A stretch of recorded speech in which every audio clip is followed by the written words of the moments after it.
myself, Jacob Allegazzi from Politico, and I have a question for you on so the eastern flank that so far has been very supportive of Ukraine seems in the last weeks and months to get weaker, because we have Kallas now that has these problems there in Estonia for the scandal. Latvia just changed today. There is the new Latvian Prime Minister, but Karinis, who had a strong experience, is not there anymore. Poland is completely lost in its elections, and actually then we will ask you, I believe, also on rain and so on. And then Slovakia, probably at the end of the month, will also become another issue, joining Hungary. So my question is whether you think that this problem is actually affecting the chances for Ukraine to have a positive decision on enlargement by the end of the year. The fact that the eastern flank in this moment is losing ground, or thank you. Thank you. I wouldn't say so. Eastern flank is very strong, and in fact, it has really been strongly committed to Ukraine already just a couple of months ago over the Vilnius summit, and we saw that basically it was the call of Europe that Eastern flank will only be secured with Ukraine as part of the NATO. And I think that regardless the political processes which started already by that time, there were no questioning related to Ukraine and the common European and Eastern European interests. At the same time, we, according to our calculation, over this and next year, Europe will face around 17 different types of elections. But the European project as such is about the common decision-making process and the unity. And I don't think that issues related to Ukraine will be subjected to a major shift in the position. But I think it's important that we concentrate our efforts on more military support to Ukraine, strengthening the pressure to the Russian Federation in terms of sanctions, making sure that we do everything possible to make sure that the war is over, that the territorial integrity of Ukraine is restored, and that we are able to go back ourselves to a normality where Europe prospers, Europe plans ahead, and Europe's working on making itself even more united. At this time, we all have to be concentrated on facing the global, all-European challenges. Of course, we are taking into account the election processes, and whenever Ukraine is a topic for speculation in the campaign, and it affects some decisions, like, for example, in Poland, we always react. But of course, there's no intention for us to interfere, and we have a strong commitment and a political confirmation that none of the political processes will affect the ongoing support and the commitment to the decisions on Ukraine. This applies also to Slovakia? At this moment, particularly, yes. Hello, Katarzyna Szafriko, I'm a Czech correspondent here in Brussels. The President of the European Commission, Ursula von der Leyen, has presented during her speech on Wednesday sort of a phase-in process concerning rule of law. She said the candidate states, like Ukraine, will be monitored under rule of law now. I wanted to ask you your view on it. What's your take? Do you see it as a positive move towards Ukraine so that your aspiration can get fulfilled? Or do you see it rather as like a detriment to Ukrainian ambitions, because then again it can be a tool in some member states, say, pointing, for example, to Ukraine corruption and saying, you know, this report proves us right that you cannot yet join the EU. What's your take on it? Thank you. It was also it came as a surprise to us. So we heard this announcement from the president.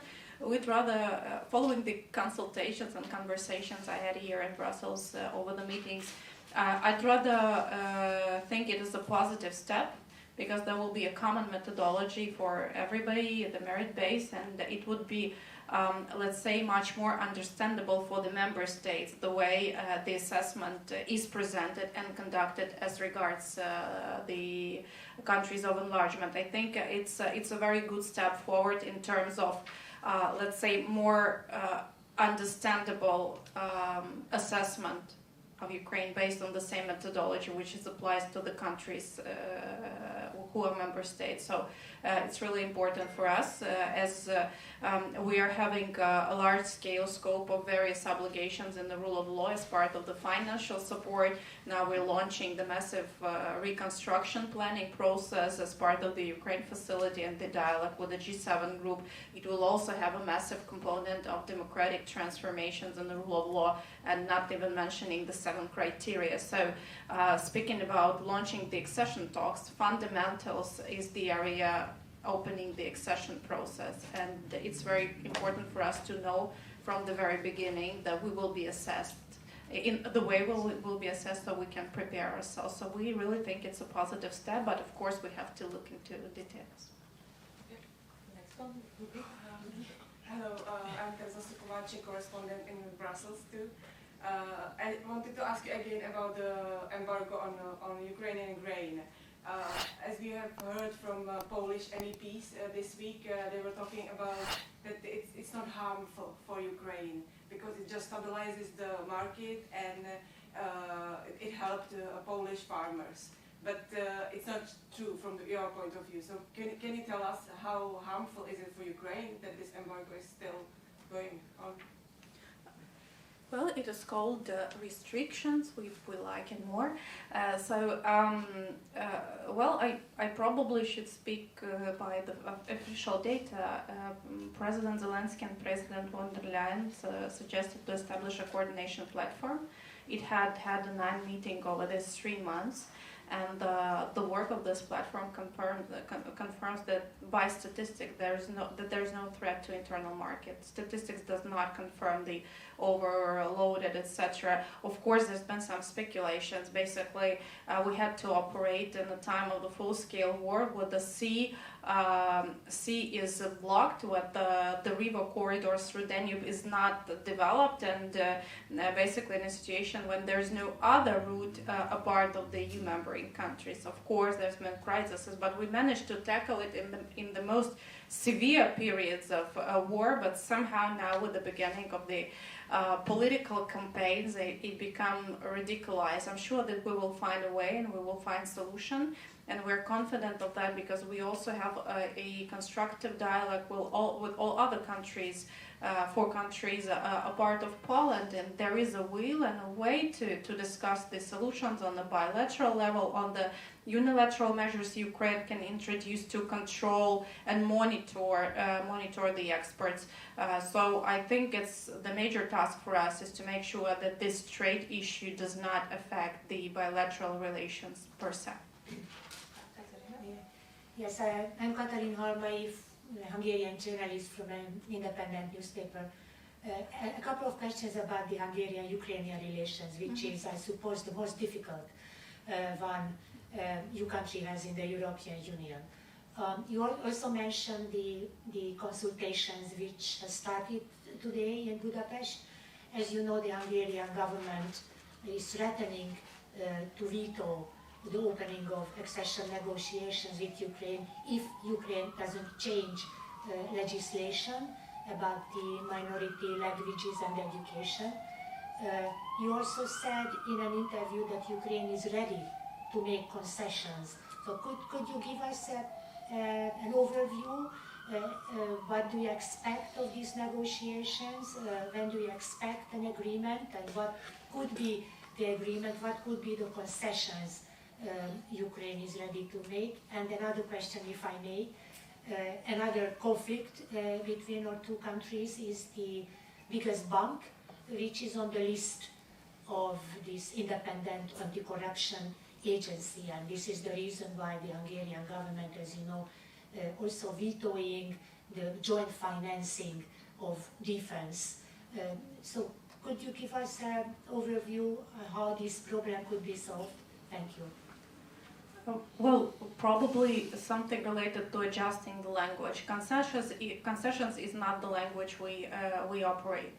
We absolutely confident that we are at the service of Ukrainian people, and it is absolutely normal to make sure that all Ukrainians speak Ukrainian.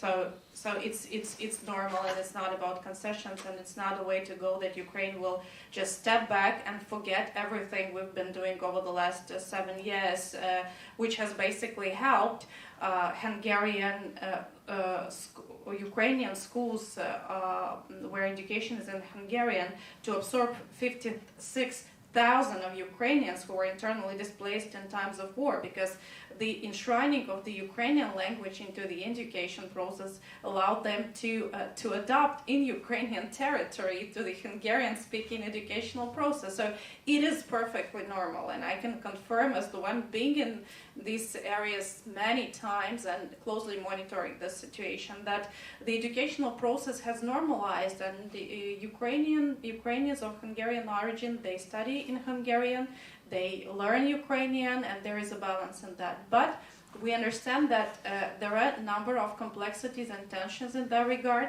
That's why our parliament has postponed for 1 year entry into force of the whole set of the new educational reform to conduct these consultations, and they're taking place right now. Just as we're speaking, our delegation is in Bucharest, in Budapest, I'm sorry.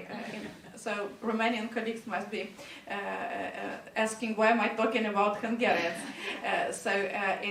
In Budapest. So I think it's very important, and the Hungarian president were with her visit to Zakarpattia and Kiev, and she had an opportunity to see her with own eyes. So following these consultations, we will make the necessary decisions based on this agreement, and not all of them would necessarily require amendments to the legislation. Mm-hmm. In fact, we did something which is out of, let's say, the box for Ukrainians. We printed and ensured the minority language schools with all the books in their languages already for the 1st of September. Not all of the Ukrainian-speaking learning schools received the books throughout the territory of Ukraine, and we were not even able to print all of the necessary material because of the destroyed facilities. But we made sure to avoid any tensions or, let's say, not be seen as somebody discriminating the minority rights. So many steps have been done by Ukrainian side, and we're really committed to the dialogue. We know that there are things which are so important for the other states, and we're making sure that the concerns are addressed. You've also mentioned the issue of the bank, and I'm not very good person to answer this question, but I can also answer it only from the legal perspective. We have a specific legislation on Ukraine on sanctions and a specific procedure for sanctioning individual and legal entities, and this bank is not subjected to this formal sanctioning in Ukraine. There is a public data, but it's not something which has been verified and filed as the formal decision of the Security and Defense Council. Okay. Thank you, Paul. I'm sorry, I have to go. Maybe 5 minutes I have. So just two last questions. Thank you. Philippe Renier from the newspaper Le Soir in Brussels. Two quick questions, please. There is already some discussion about the difficulty to bring in the EU a country partially occupied by a foreign power, Russia indeed. What is your view about it? And the second question is more technically, when do you expect the enlargement package from the Commission to come out? In October, or a bit later, before or after the regular UCO at the end of October? Thank you. Thank you. Probably will be a very short answer. Ukraine signed the association agreement and established a free trade area with European Union when Crimea have already been annexed, and the occupation of Donetsk and Lugansk regions has already started. So it didn't happen after the association agreement has been signed, and throughout the raging occupation of Donetsk and Lugansk, the association agreement has been ratified by all 27 member states.